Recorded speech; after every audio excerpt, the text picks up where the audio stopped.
Hello दोस्तों, नमस्कार दोस्तों। आप सभी का स्वागत है एक बार फिर से आपके अपने YouTube channel target government post में बीएड प्रवेश परीक्षा की कंप्लीट तैयारी के लिए। अगर अभी तक आप नहीं जुड़े हैं तो जुड़ सकते हैं।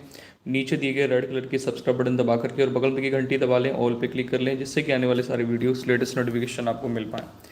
दोस्तों, ये क्लास आपकी साइंस वर्ग के स्टूडेंट के लिए है। मैथ्स और साइंस की क्लास है। गत वर्षों में पूछे गए प्रश्न और एक्सपेक्टेड क्वेश्चन यहाँ पर आपको मिलते हैं। सरकारी सीट की 100% तैयारी यहाँ से करवाई जाती है। तो जो प्यारे भाई बहन हमारे जुड़ते जा रहे हैं, सेशन को लाइक और शेयर कर दें। सभी लोग कमेंट सेशन में यस करें। सेशन को स्टार्ट कर लेते हैं। चलिए, वॉइस क्लियर आ रही है? सभी लोग रेडी हैं? क्लास को शुरू किया जाए। सभी लोग रेडी हैं? क्लास को शुरू किया जाए।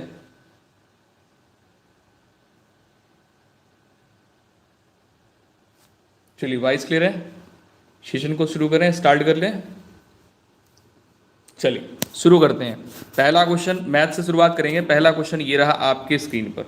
यहाँ पर कह रहा है 61 नंबर क्वेश्चन में कि वक्र y बराबर x square minus 7x plus 3 के बिंदु P पर एक स्पर्श रेखा खींची गई है। यह स्पर्श रेखा सरल रेखा 5x प्लस वाई बराबर 5x प्लस वाई बराबर y इज इक्वल टू 3 के समांतर है। तो बिंदु P के निर्देशांक क्या होंगे? चलो, 61 नंबर क्वेश्चन आपके स्क्रीन पर आ चुका है। अगर किसी को ये क्वेश्चन आता है सॉल्व करना, तो सॉल्व करके हमें अपना आंसर कमेंट सेक्शन में बता सकते हो। नहीं आता है तो समझने का प्रयास करेंगे। इक्वेशन आपके स्क्रीन पर दी गई है।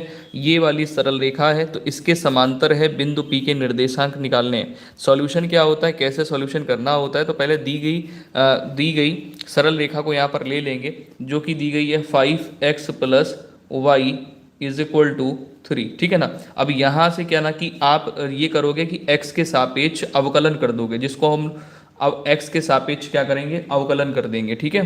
अवकलन सुना होगा आपने नाम, ठीक है, डिफरेंशिएशन।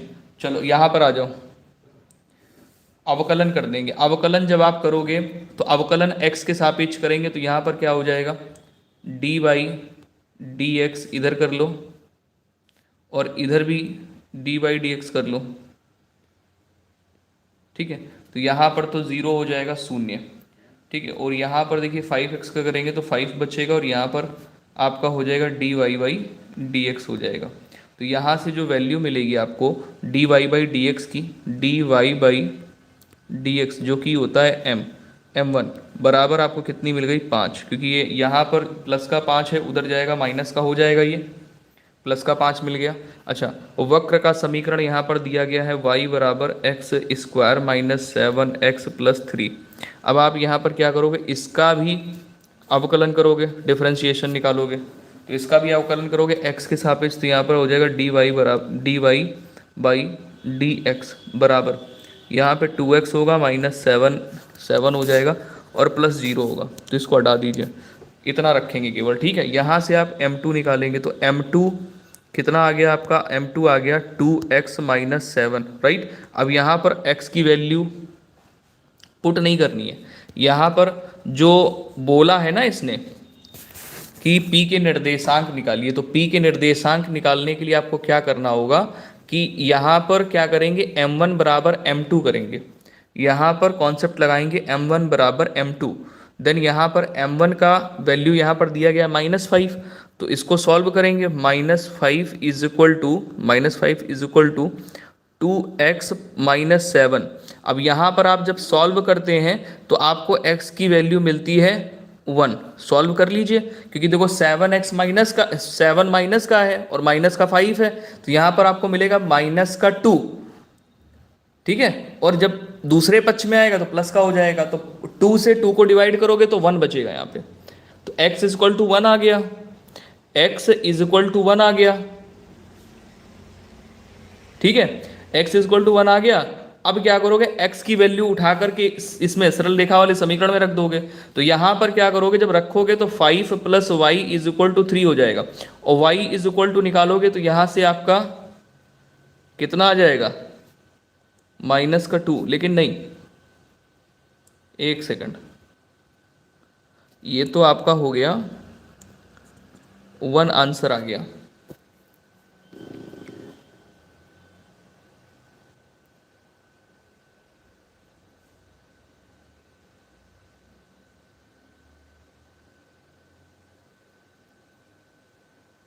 ठीक है,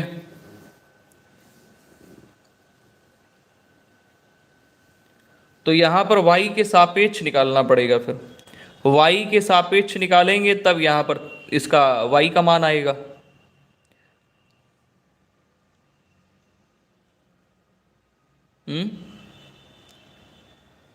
x का तो मान आ गया है।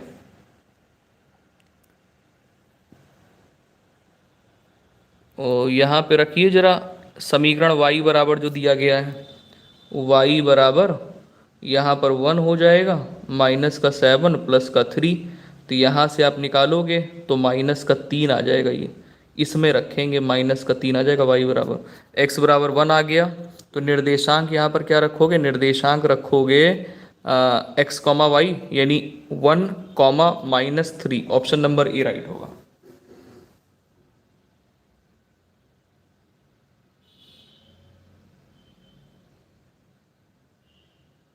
ठीक है, इसका स्क्रीनशॉट ले लीजिए। नहीं, अब सही है, सही है, सही है। ठीक है ना, ऑप्शन नंबर आपका पहला राइट हो जाएगा।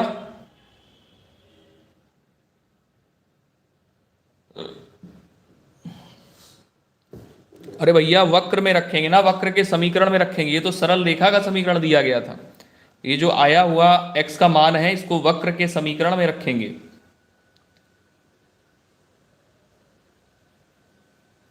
ठीक है, तो यहां पर p के निर्देशांक आ जाएंगे, p के निर्देशांक आ जाएंगे यहां से।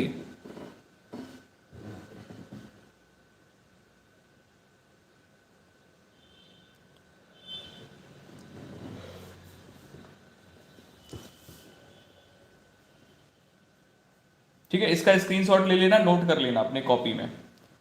2 बार ये पूछा गया इस तरह का क्वेश्चन, 2014 में आया है, 2019 में आया है। नेक्स्ट क्वेश्चन पे आ जाओ। अगला क्वेश्चन ये रहा आपके स्क्रीन पर, 62 नंबर। यहां पर कह रहा दीर्घवृत्त का समीकरण में अपने मानक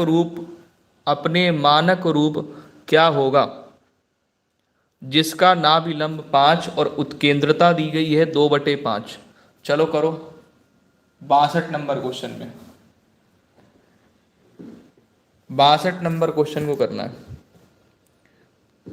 चलिए यहां पर देखेंगे, नाभिलंब का जो फॉर्मूला होता है वो होता है 2b² a।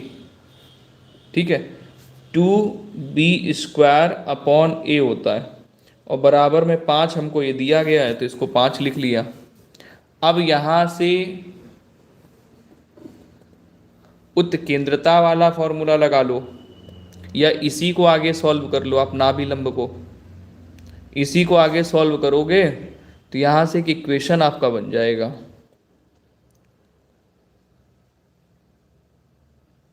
देखिए e² बराबर होता है 1 माइनस नाभिलंब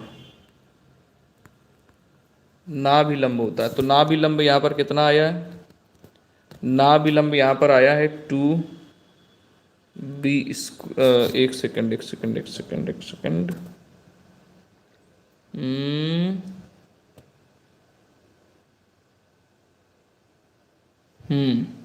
यहां से क्या कर लो,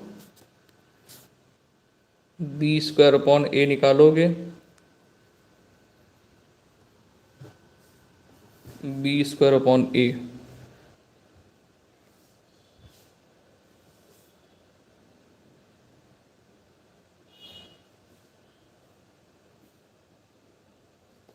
एक सेकंड, कुछ गड़बड़ हो रहा है इसमें, एक सेकंड।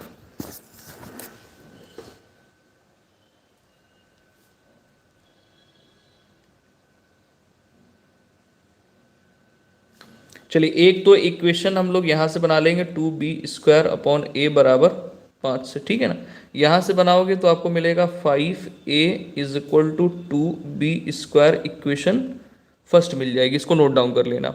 उसके बाद में एक फॉर्मूला होता है e² = 1 माइनस b²/a²। ठीक है, ये करोगे, और यहां पर क्या है, e की वैल्यू 2/3 रखोगे। e की वैल्यू क्या होगी, 2/3 e की वैल्यू। तो यहां पे 2/3 रखो, इसका वर्ग कर दो, 1 - b² होगा। आगे सॉल्व करोगे तो 4/9 बराबर 1 - b² हो जाएगा। अब यहाँ से क्या करोगे, b² बराबर वैल्यू निकालोगे तो 1 - 4/9 करोगे, तो यहाँ पर 4/9 करोगे तो हो जाएगा 5a² ठीक है। यहाँ पर ध्यान देना, b² बराबर 5a² ये आ गया। इसको इक्वेशन आप ले लो, इक्वेशन ले लो सेकंड। ये जो नीचे इक्वेशन आई है इसको सेकंड मान लो। इस इक्वेशन को आप क्या करोगे, इक्वेशन सेकंड ले लो, ठीक है। अब दोनों इक्वेशन यहाँ पर आपकी क्या हो जाएंगी, सॉल्व हो जाएंगी, ठीक है। जैसे आपने यहाँ से क्या किया, b² का मान निकालो तो 5a²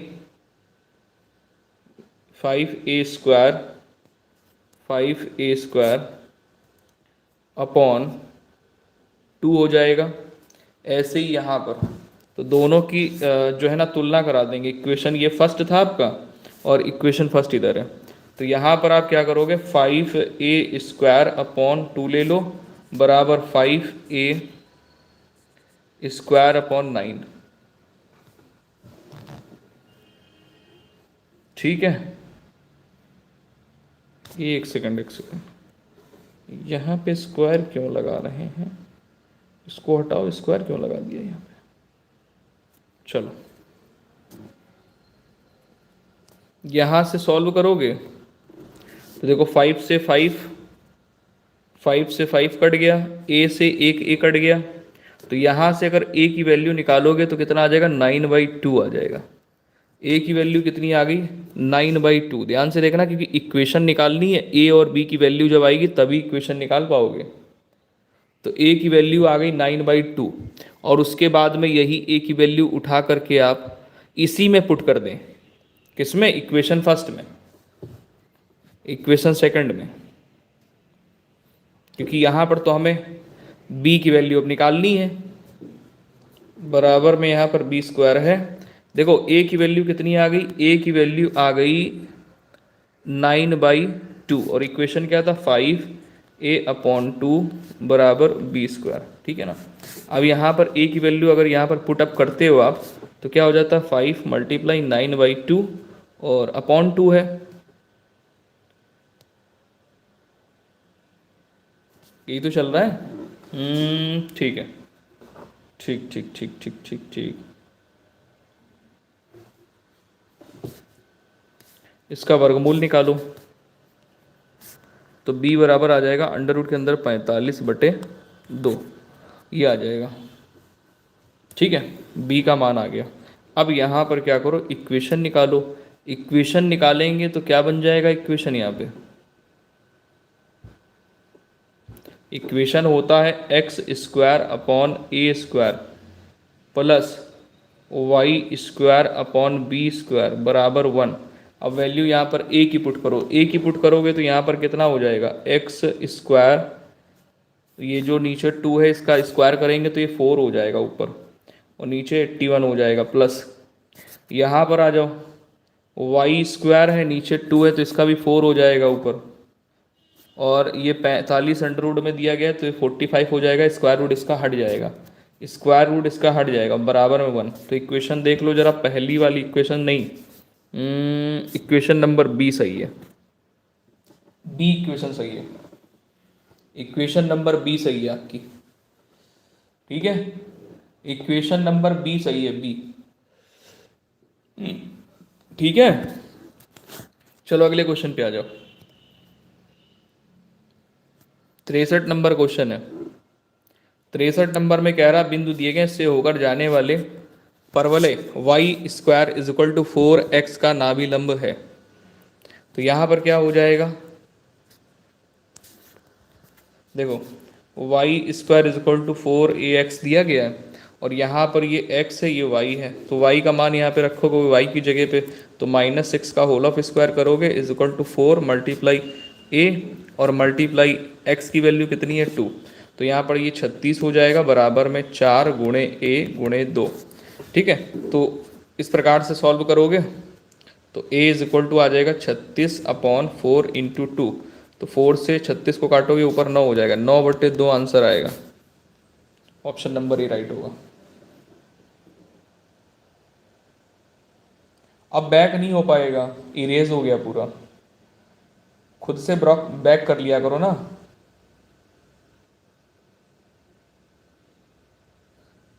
खुद से बैक वो कर लो, प्रीवियस कर लो ना, प्रीवियस क्या दिक्कत है, खुद से प्रीवियस कर लिया करो,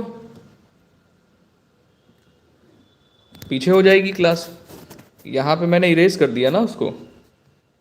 चलो यहाँ पर आ जाओ 64 नंबर क्वेश्चन पे, 64 नंबर क्वेश्चन पे आ जाओ। यहाँ पे दिया गया है, यहाँ पर दिया गया है Na is equal to n, तो A के सभी संबंधों की संख्या क्या होगी। तो ये तो फॉर्मूला यहाँ पर बनता है। अगर देखो यहाँ पर कह रहा है कि 64 नंबर क्वेश्चन में m तत्वों के परिमिति समुच्चय A और n तत्वों के परिमिति समुच्चय B के मध्य कुल संबंधों की संख्या निकालेंगे तो किस प्रकार से आ जाएगी। ये आ जाएगी 2 की पावर m का होल ऑफ पावर n, इस प्रकार से आएगी, जिसको हम लोग लिख सकते हैं 2 की पावर m इंटू n लिख सकते हैं। ठीक है, और यहाँ पर a ब्रैकेट में a है, n is equal to n। अब यहाँ पर क्या करोगे, इसी प्रकार से अगर करते हो तो a के सभी संबंधों की संख्या, a के सभी संबंधों की संख्या आपकी 2n की होल ऑफ पावर n होगी, जिसको हम लोग लिख सकते हैं 2n की पावर 2। क्या लिख सकते हैं, 2n की पावर 2 लिख सकते हैं, 2n की पावर 2 लिख सकते हैं। ठीक है, तो इस प्रकार से आपका सॉल्यूशन हो जाएगा 2n की पावर 2। अगला क्वेश्चन 65 नंबर आपकी स्क्रीन पर है। इसमें कह रहा y बराबर इक्वेशन दी गई है ये, ठीक है, और होल ऑफ पावर n दिया है यहाँ पे, तो ये d square by D square y upon d x square, मतलब यहाँ पर ये इक्वेशन बना दिया गया है, 2 बार d बाई डी एक्स कर दिया गया है, जिसको बोलते हैं अवकलन। तो इसके बराबर वैल्यू निकालनी है, तो सॉल्यूशन करना होगा।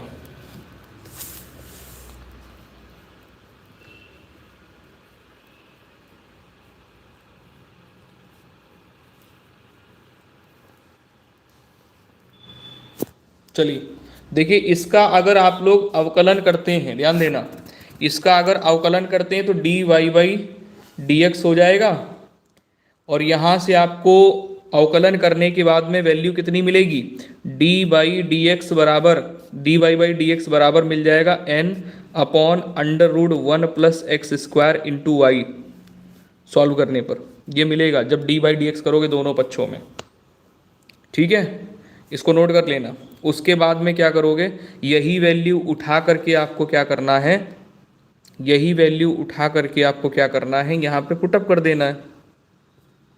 या फिर एक काम कर लो, ये जब आपने निकाला है तो इसके दोनों पक्षों का वर्ग कर दो। ये जो आपने निकाला है ना d Y by D x की वैल्यू n के पदों में, तो इसके दोनों पक्षों का वर्ग कर दो। अब दोनों पक्षों का वर्ग करने का मतलब है कि यहाँ पर इस प्रकार से बन जाएगा आपका, मैं ऊपर लिख रहा हूँ d square y by D x square, ठीक है, और n स्क्वायर हो जाएगा और ये वाई स्क्वायर हो जाएगा, अपॉन आपका हो जाएगा 1 प्लस एक्स स्क्वायर का जो अंडर रूट लगा था वो स्क्वायर से कट जाएगा। ठीक है, तो इसका अंडर रूट रिमूव हो जाएगा दोनों पक्षों का वर्ग करने पर। ये कर लेंगे। अब इसको क्रॉस मल्टीप्लाई कर लो, इसको क्रॉस मल्टीप्लाई कर लो, तो यहाँ पर जब क्रॉस मल्टीप्लाई होकर के जाएगा तो यहाँ पर क्या बन जाएगा, यहाँ बनेगा 1 प्लस एक्स स्क्वायर, ठीक है, एक्स स्क्वायर बन जाएगा, और क्या बनेगा D Y by D x का whole of square is equal to N square Y square, ये बन जाएगा। अब x के सापेक्ष पुनः क्या कर दो, अवकलन कर दो। x के सापेक्ष पुनः अवकलन करोगे तो क्या बनेगा, पुनः अवकलन करने पर, पुनः अवकलन करने पर क्या हो जाएगा, बन जाएगा 1 plus x square into 2 d Y by D x into d square y into d x square plus 2 x होगा यहाँ पे into d Y by D x का होल ऑफ स्क्वायर होगा, बराबर में 2n² वाई करोगे और into d Y by D x होगा। यानी यहाँ पर जो वैल्यू आपकी बन जाएगी वो वैल्यू बन जाएगी n²y, ये बन जाएगी फाइनली। मतलब आपका यहाँ पर आ जाएगा डी वाई बाई जब डी एक्स करेंगे एक्स के सापेक्ष अवकलन, तो 1+x² into d²y into d x square होगा, d²y upon d x square plus x d y upon d x, ये इंटू में एक्स है, ठीक है, और बराबर में n² होगा केवल। बाकी से जो d Y by D x है वो कॉमन लेकर के काट देंगे दोनों पक्षों से।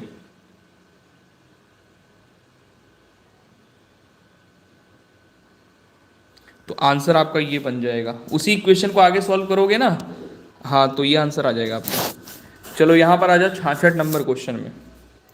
66 नंबर क्वेश्चन में कह रहा पानी और कांच का अपवर्तनांक इतना इतना दिया गया है।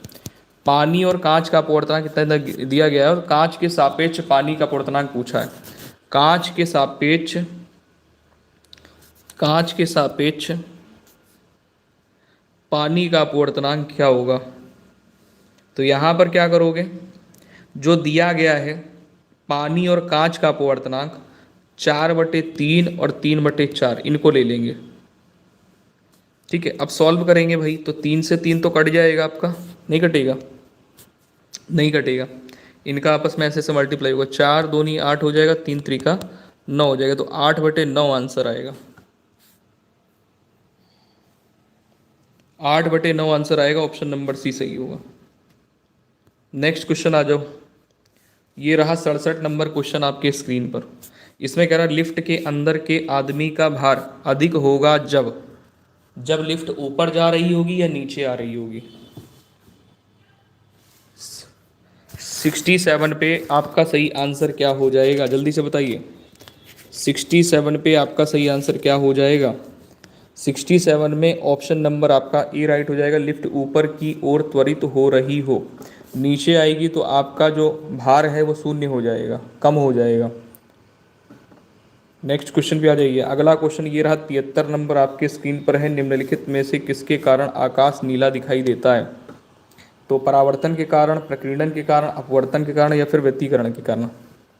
तो ये होता है प्रकीर्णन के कारण, जो आकाश है वो हमें नीला दिखाई देता है प्रकीर्णन के कारण, जब रेस प्रकीर्णित होती हैं। 73 पे। नेक्स्ट क्वेश्चन पे आ जाइए। अगला क्वेश्चन ये रहा 74 नंबर क्वेश्चन है। यहाँ पर आपसे ये कह रहा 74 में कि 1000 वाट और 200 वोल्ट वाले एक विद्युत प्रेस की तापमान कुंडली का प्रतिरोध है। चलिए बताइए। यहाँ पर आपसे कह रहा है कि 1000 वाट और 200 वोल्ट वाली एक विद्युत प्रेस की ताप कुंडली का प्रतिरोध क्या है? 74 नंबर पे। तो यहाँ पर R बराबर V²/P लगाओगे तो ये 200 गुणे 200 वोल्ट रख लोगे। नीचे कितना दिया गया है? पावर यानी शक्ति दी गई है 1000, 1000 ले लिया, 3 जीरो से 3 जीरो उड़ा दिया, आंसर आपको मिल गया 40 ohm. Option number B right. Next question आ जाओ। अगला क्वेश्चन 75 नंबर है। श्यानता की एसआई इकाई क्या है? 75 नंबर में श्यानता की इस एसआई इकाई क्या है? तो क्या हो जाएगा? श्यानता की एसआई इकाई है पॉइज, ऑप्शन नंबर ए। अगला क्वेश्चन 76 नंबर है। कास्टिक सोडा विलयन किसका शोषण करेगा? कास्टिक सोडा विलयन किसका शोषण करेगा? दोस्तों 76 पे राइट आंसर आपका क्या हो जाएगा? बी राइट हो जाएगा, CO2 हो जाएगा, ठीक है ना। अगले क्वेश्चन पे आ जाएंगे। अगला क्वेश्चन 77 नंबर है। आपसे यहाँ पर कह रहा निम्न में से कौन सबसे अधिक वाष्पशील है? निम्न में से कौन है जो सबसे अधिक वाष्पशील है? 77 पे राइट आंसर आपका क्या होगा? निम्न में से वाष्पशील कौन है, सबसे अधिक वाष्पशील? 77 पे ऑप्शन नंबर डी कर लेंगे। CH3 single bond O CH3, option number आपका डी राइट हो जाएगा। अगला क्वेश्चन 78 नंबर है, इसमें है पर नाइट्रिक अम्ल का सूत्र क्या होता है। देखिए नाइट्रिक अम्ल का तो ये होता है, लेकिन पर नाइट्रिक अम्ल का अगर पूछेगा तो आप क्या करोगे यहाँ पे, तो एक O और बढ़ा लोगे, एक ऑक्सीजन और बढ़ा लोगे, तो आंसर यहाँ पर सी हो जाएगा, राइट। अगले क्वेश्चन पे आ जाइए। यहाँ पर आपसे कह रहा है कि अणु की प्रकृति कैसी है। ये जो अणु है ये पिरामिडल है, टेट्राहेड्रा है या ऑक्टोहेड्रल, त्रिभुजाकार समतल आकृति है, कैसी है। 79 पे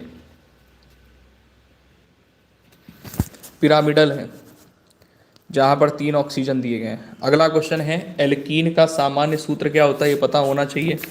एल्कीन का सामान्य सूत्र क्या होता है 80 नंबर पे, तो CN और H2N होता है। अगला क्वेश्चन ये रहा 87 नंबर है, रुधिर में श्वेत रुधिर कणिकाओं की अधिकतम मात्रा में उपस्थित को रोग विज्ञान की भाषा में कहते हैं। देखिए रुधिर में श्वेत रुधिर कणिकाओं की अत्यधिक मात्रा में उपस्थित को रोग विज्ञान की भाषा में कहते हैं। 87 पे राइट आंसर आपका क्या होगा, 87 पे right answer option number B हो जाएगा, leukemia. Option number B leukemia, option number B. अगला क्वेश्चन 88 नंबर है, जब वृक्क कार्य करना बंद कर दे तो निम्नलिखित में से कौन सा पदार्थ जमा होता है। जब वृक्क कार्य करना बंद कर दे तो ये समझ लो कौन सा पदार्थ है जो कि जमा हुआ है शरीर में, वसा, प्रोटीन, शर्करा या फिर नाइट्रोजन जनित अपशिष्ट पदार्थ। 88 पे right answer option number D हो जाएगा, रुधिर में नाइट्रोजन जनित अपशिष्ट पदार्थ।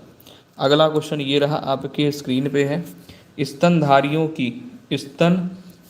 की लार में कौन सा एंजाइम होता है। स्तनधारियों की लार में कौन सा एंजाइम होता है 89 पे, तो ये होता है टाइलिन। स्तनधारी जो होते हैं इन स्तनधारियों की लार में कौन सा एंजाइम होता है, तो टाइलिन। अगला क्वेश्चन यहाँ पर 90 नंबर है, नारियल का खाने योग्य भाग कौन सा है। नारियल का खाने योग्य भाग कौन सा है।